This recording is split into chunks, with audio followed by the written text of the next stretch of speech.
Hello, how are you? I hope you are well. If this is the first time that you're catching one of my live streams, my name is Janine Esbrand. I am the founder of Lightbox Coaching. I'm a career strategist and an executive coach, and I focus on helping aspiring career changers discover and land their ideal roles. So I'm excited because I haven't done a live stream for a little while. It's been a busy month, February, and I thought it's the 1st of March, so let me get back on sharing with everybody. So tonight or this evening, I wanted to talk about why you might be feeling stuck in your current role. So I have a lot of conversations with people, either for my podcast or in my Facebook group, or potential clients or clients that I work with. And this comes up over and over again, where people are feeling stuck in the role that they are doing. So I hear things like, I am bored in my current role. I feel unfulfilled in what I'm doing. I'm frustrated. There have been changes to management and everything is different now, and I don't like the environment that I'm in. It feels toxic. Like, people come up with so many reasons why they want to make a change and they're not happy in the role that they're in right now, but then it just stays there. So they feel stuck, and they may have felt stuck for weeks or months or even years for some people, but then they haven't taken any action beyond that. They feel stuck.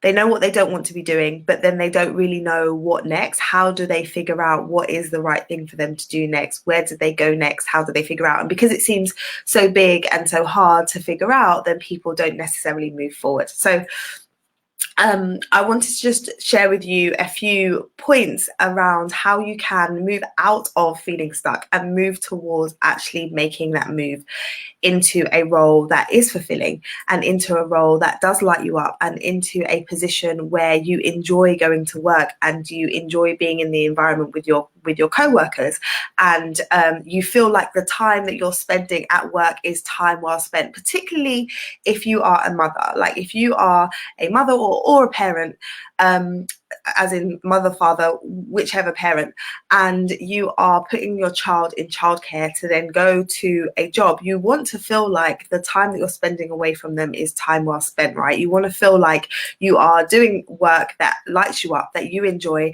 that is making a difference, and isn't just about getting a paycheck. So these are the types of things that I hear over and over again, when people want to feel like they enjoy their life, they enjoy their work. We spend so much time at work, and if you've been following me for any length of time or seen my TED talk or anything, I say over and over again that life is way too short for us to be doing work that we don't enjoy. So let me know in the comments if you agree with me. But yeah, I wanted to talk about that. I've got a few notes here, which is why I'm looking down. But here's what I see as being the problem for many people. So they know that this is where they want to be. So they talk about, what life would look like if everything was great, and in the ideal world, what that would look like. And then they know where they are now, but the issue is the bridge. How do I go from where I am now to where it is I want to go? So the kind of analogy that I would use is, I could say, I really want to go on holiday, and I know that I want to go somewhere hot. So I want to go somewhere hot. I want to have some vitamin D. I want to enjoy myself. I want a beach holiday. If I just stop there and say I want a beach holiday, but I don't drill down and pinpoint which beach, in which country, in which region of the world, then I'm really not going to get my beach holiday. So I feel like for a lot of people, they stop at that point where it's like, I want to have a role that does this, this, and this. And then they don't spend the time to drill down and determine, well, what does that actually look like? So what is the destination that I'm working towards? Because if I don't know where I'm trying to get to, then I definitely can't build my bridge to get there.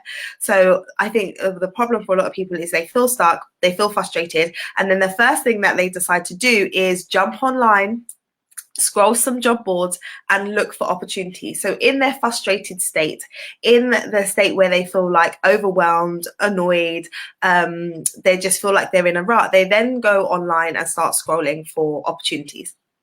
And the problem with that approach is, you go online and you scroll for opportunities, the likelihood is the opportunities that you're going to be drawn to are the ones that you think you can do. You're going to be drawn to the opportunities that list out either experience or qualifications that you already have. And so what you'll find is you'll be looking and you'll be subconsciously seeking for roles that you feel like you could actually do. But then what happens is the roles that you probably feel like you can actually do are going to be roles that are very similar to the one that you're in. Very similar to the one that you've been saying you're frustrated with, that you're bored at, that you don't enjoy. And so you can end up in a situation where you jump out of the role that you're in now. You might find a role that looks appealing, but because you haven't spent the time to really unpack what is it about the role that I don't like, or what is it about me that needs to be fulfilled for me to feel happy, then you can end up 6 months, 12 months down the line just feeling exactly the same, but in a new environment. So the first thing that people tend to do is jump onto job boards, and that's the thing that I would say not to do, because it's really important for you to take the time to understand, what is my destination? Where is it that I'm trying to get? And this is kind of the first thing that I work with people on when they go through the Career Clarity Academy, is start to raise the level of awareness about yourself. Understand what it is that would make that ideal. So when you're saying all the things that would make an ideal role for you, what would make that ideal and why? And understanding that. So essentially, you then have a framework. You have a filter. So you can say, well, these are the things that I know that I want. And now I've taken the time to understand why that's important to me. And I'm able to understand all the different facets of me as a person, and how that impacts the work that I do, and how that impacts whether or not I'm going to feel fulfilled in a role. And because I understand all of that, then I can say, okay, when I look at potential opportunities, which of these opportunities is going to help me to get to the destination? Which of these opportunities is going to help me to feel fulfilled, to enjoy what I'm doing, to be making an impact, to be making a difference, to be working in a great environment? So unless you take the time to really understand what it is you're looking for and why you're looking for it, then you're not going to be able to get to the destination. So I want you to really think strategically. If you're saying, okay, I feel stuck right now, I want to take some action. I don't want you to just feel like you're taking action by going and scrolling job boards, but actually take the right types of action so that you're moving towards the right type of role, as opposed to just any role. Because my thing is, it's all about getting you to the stage of feeling great in the work that you're doing, and being excited about showing up for work, and not feeling like, oh, I'm just doing this for the sake of doing this. But one of the things that does come up, and I know it comes up over and over again for people, and what often holds them back, so you have the fact that they don't really know what the destination is, they're not 100% clear on how to get there. But one of the biggest things that holds people back is the fear of change. Because for many of the people that I speak to, and maybe for you, you might have been in the role that you're in for some time. It might be 3 years, 5 years, 10 years. And so the thought of you going from what you've been doing and what you're super familiar with and really good at, and moving into a different direction is scary. It's scary because you don't know what's out there. You don't necessarily know yet what you're moving towards, and you don't know what that's going to look like. You don't know what that's going to feel like. And so our human nature is to keep us safe, right? Our brain wants to keep us safe. So as soon as you start talking about changing things, your brain's like, no, we don't want to do that. We don't want to do that. Why are we trying to change? Let's just keep with the status quo. And that's why many people stay stuck for such a long time, because as much as they fantasize and they daydream about there being a change one day, they allow the fear of making that change to hold them back and keep them stuck where they are. So I want to encourage you, when it comes to that fear, to recognize that it's normal. It's normal to experience that, but acknowledge that, and then make a decision as to whether you are going to allow that fear to hold you back from the lifestyle that you know you really want, and that would be amazing, or whether you are going to push past the fear, feel the fear and do it anyway, and get to the other side and say, you know what, that wasn't that bad, and I've now got this result. So a few things that can help you with that is to really look at people who have made the transition. Have you seen people in your industry or people in your network who have made a career change? And if you have, then why not have a conversation with them? Why not have a look at their transition, how it worked for them, how it's worked out? Because then you're able to start building some evidence, start building a case for the career change. So you may know that I'm also a lawyer. So in addition to a coach, I'm a lawyer. So I'm always thinking about what's the evidence? What's the evidence? So when it comes down to it, yes, you might feel fearful, but what is the evidence that you taking that step is going to turn into a bad thing? So think about ways that you can build up the evidence that can help you to push forward. So great example of feeling the fear and doing it anyway. So this last week, had a coaching call with the ladies who are in the Career Clarity Academy. So that's my 12-week group coaching program. And one of the ladies was sharing that she wanted to reach out to a particular person to ask them about their industry and where they're at and what they're doing in their industry, because it would be useful for her in terms of information gathering to see whether that is a path that she wanted to take. And she shared that she was so nervous about having the conversation. She was going back and forth in her mind as to whether or not she was going to speak to this person. It was a whole thing that she had in her head, and she was going back and forth. And then she thought, you know what, I'm just going to do it. I'm just going to do it. So she did it. She had the conversation. As much as it felt uncomfortable, after the conversation, she got some really good feedback from the person. And then she was like, I'm so glad I did that. I'm so glad I did that on so many levels. One, I've made a really great connection and potentially a referral. We never know where that might go. And two, I've proved to myself that I can do those hard things. I can push past the fear, do it anyway, get to the other side and say, that wasn't that bad. Because what she was saying is she actually reflected on it and said, it wasn't actually that bad. As much as I felt anxious before, having the conversation was actually okay. So sometimes you have to challenge yourself to do those hard things, even if it's the small things, because the more and more you do it and the more you challenge yourself, the more and more you get confident that when I do hard things, I get good results.